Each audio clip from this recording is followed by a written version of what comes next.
So Allah makes a call to all of humanity. كُلُوا مِمَّا فِي الْأَرْضِ حَلَالًا طَيِّبًا وَلَا تَتَّبِعُوا خُطُوَاتِ الشَّيْطَانِ. And don't follow the footsteps of shaitan. Here these people were arguing, we're following our forefathers' footsteps. Allah says, actually no. All of what you're following, when you try to go against the halal, what is that actually? It's the footsteps of shaitan. That's all that is. You don't be confused into thinking that's your tradition, that's your culture, that's your heritage, that this is your pride and your civilization. There's none of that. That's all delusion. What it really is footsteps of shaitan. إِنَّهُ لَكُمْ عَدُوٌّ مُبِينٌ. Certainly he is a clear enemy to you. Yeah, you love your family, you love your tradition, you love your history, but you have to hate shaitan. And if he got the best of them, he shouldn't get the best of you. Don't let the love of your family tradition allow you to become a friend with shaitan. Don't let those two things get confused with each other. Another very important consideration. You know, sometimes our loved ones, they ask us to do questionable things. Especially for the Muslims nowadays when it comes to weddings, is a good example. You know, they ask us to do questionable things. They ask us to, for example, take out a credit card loan, or go and do an overly extravagant wedding that's going to put everybody in a financial difficulty. Then of course the way the party is going to happen is also not exactly going to be halal, you know. And there's going to be, you know, dancing and this and that. And this is a typical Muslim wedding. You can't even tell the difference between that and a Christian wedding nowadays. Except for the imam that walks in for 5 minutes and everybody puts the napkin on their head. And, you know, except for that part, you can't even tell the difference. Right? No, they hire a DJ and everything. This friend of mine back from college, right? He invited me to his wedding. And I kind of knew that it's going to be a little shady. So I was trying to get out of it somehow, because I try not to be part of those kinds of gatherings. But out of respect for the family, I went at least to say salam. And the DJ he hired, was the owner of the halal meat store. Okay, so the guy I buy meat from every week, right? So I walk in and this guy's like blasting music, he's like in the groove. I'm like, is that you? He sees me and he puts nasheeds on. I'm like, save it, bro. I was here or not, Allah's been here, man.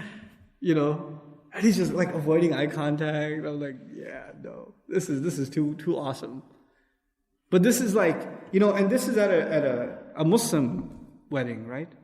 And I'm not passing a fatwa on music or anything, but the kind of gathering, you can tell shaitan's there. You can tell when there are no barriers, there are no restrictions between inappropriate interaction. You know, when Muslim women are dressed and they're decked out, they can get dressed up for themselves, that's fine, but when they're dressed in a way like, I'm sorry to be offensive, but it looks, you know, back home, the way they dress like elephants, like in Hindu tradition, and they like deck them out in all these fancy colors. They do this with buses in Pakistan. You ever see that? Those crazy colors and bells and whistles hanging. That's how they dress our women. You know, they're like this insane colors flashing at you. You know, this is just completely inappropriate for a public setting for a Muslim woman. And when you ask them, why do you do that? They'll tell you, this is how we do things. What are you talking about? This is how everybody... your cousins had a wedding. What are they going to say if we don't have a wedding like this? Why are you so extreme? This is how we do things in our family. And you know what's so funny about that question? If you were to show them a picture of their own grandfather and their own grandmother,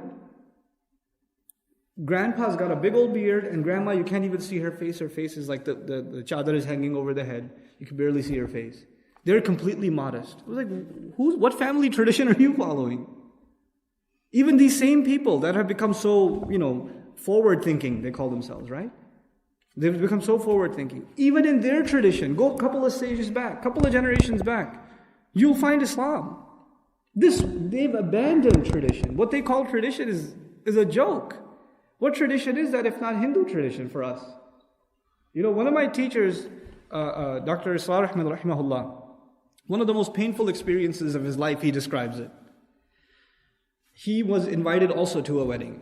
And this wedding was at the border of India and Pakistan. It was a part of Lahore that's kind of touching the border of India. It was a Muslim wedding. So he went there, he was invited, so he went. And he goes, and there's a completely inappropriate gathering, music is blasting, this and that. Asr time comes, nobody even gets up. So he kind of takes one of the tablecloths off the table, puts it on the side, and he starts making salat by himself. And a couple of people joined him. And the groom felt bad, so he joined him too. And Dr. Saab himself says, I don't think he made wudu. But he joins him anyway. And after he finishes making salah, he's looking around and he's thinking to himself, man, not 50 miles from here, on the other end of the border, there's a Sikh wedding going on. There's a Hindu wedding going on. And there's no difference between these two weddings. You couldn't tell the difference. And he says, so what reason did not 50 years have gone by and Muslims drew this line, this border with their blood? That blood hasn't even dried yet, and look at us.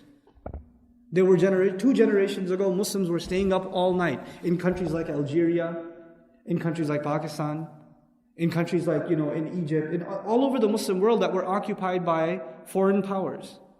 Muslims would stay up the entire night, not even in Ramadan, every night, collectively making dua, get rid of this evil force that is on us. If you get rid of this force, Ya Allah, we will worship only you. We want our children to be able to say La ilaha illallah. We will serve your deen. We will show you what Islam really is. Get rid of these evil forces on top of us. And Allah removed many of those forces. And what happened?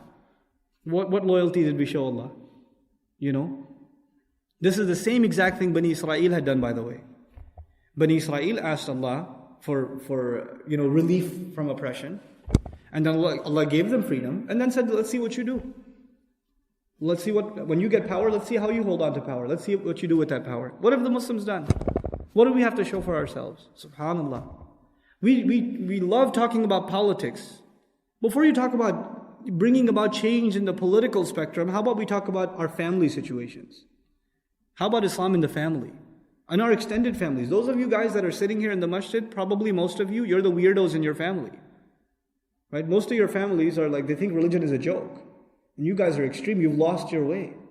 And they look at you and they laugh and they say, that thing is still on your face? And they look at your women and they say, you're still wearing that thing? You're going to go to the Eid party looking like that? Might as well not come. That's how they'll talk to you. That's your own family. This is the crazy situation we're in. We have to convince the Muslims to go to halal and tayyib. And here Allah is talking to all of humanity and saying, كُلُوا مِمَّا فِي الْأَرْضِ حَلَالًا طَيِّبًا وَلَا تَتَّبِعُوا خُطُوَاتِ الشَّيْطَانِ.